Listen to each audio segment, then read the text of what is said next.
Kay karon niya natagamtaman gid nako ang kalisod sa akong kinabuhi karon niya. Nga naminyo ko. Lang, Oh, magagikan sa uma lagi ya. sa uma. Unsa man imong gidala? Sagi nga reject. Saging nga reject? Be?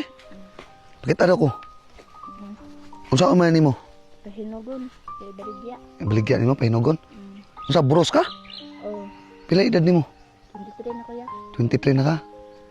Pila edad sa imong bana? 23 po.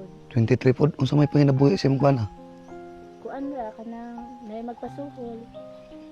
So kanang napo siya gamay nga saging wa pa lagi pod na mga. Ang kaning reject inyo hana. Oh. Hapon lagi ka dito panas bukid.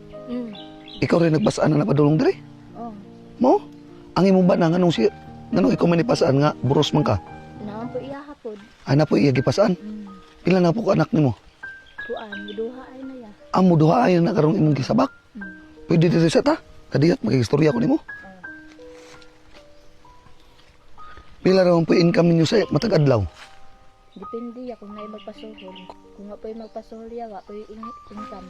Ano sa may inyong kanon? Nang po yung mga kuan ya nang mga iyang iyaan sa kumbana. Oh, Pwede maduulan man sa mga doon nagbugas sa laha. mamay lumubugas sila ha. Nya bariya ninyo. Pag na po maka kuan po mo ya maka po ni bugas kanang kwarta. Pila naman nakabuwan nimong tiyan? Kuan na ya 8 months hapit na gali. Ay hapit na ka mga anak. Dili ba na bawal mag-alsa kag anak? Siguro ya gamay raman sad ni. Ay noon pod pero Kaya raman.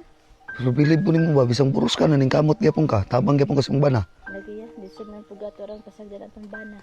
Pila na may edad sa imong kinabugangan karon? Duha na ka tuig ya. Duha na ka tuig. Hapit na ko mga anak wa pa magtigom lang magpasuhol siya. Layo-layo po ng bukid imong gikuanan.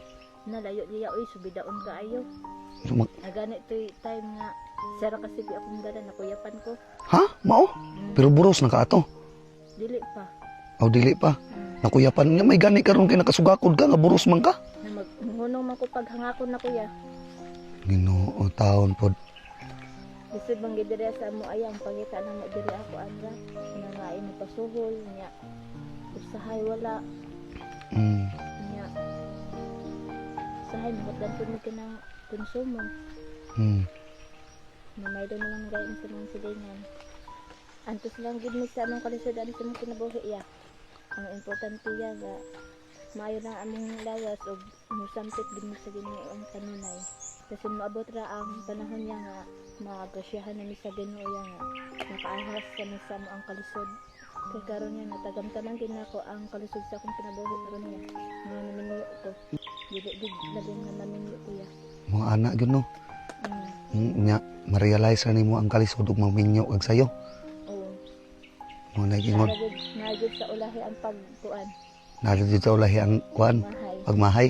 Mo nagingon lang nga wala man gay swerte sa atoa.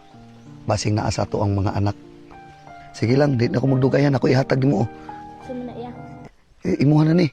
Da, first time pa man ako nakasugat ng mga tawag kwarta ya. First time ba ka nakasugat og tao? Nga muhatag og kwarta? Oo. Mo ni karon nga nahitabo na sa imong kinabuhi karon o duha taw para makapalit kag bugas ha. Salamat aniya. O para makapalit ka og vitamins nimo kay hapit naman ni ka mga anak. Salamat di aniya. Oh. Og ko na dahom niya nga makagulit og inga niya. Oh, tungagi pa oh. Ay kudaghan na ba aniya? Oh, ana ra gyud. Para- Salamat kay aniya ha. Dako na ikabang sa mo ah. O kani dungagi pa. Na, ayaw na ya. Ha? Ayaw na daghan naman ya. Sige ra dungagi lang. O dawata.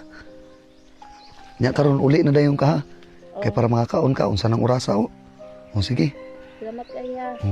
Walay problema.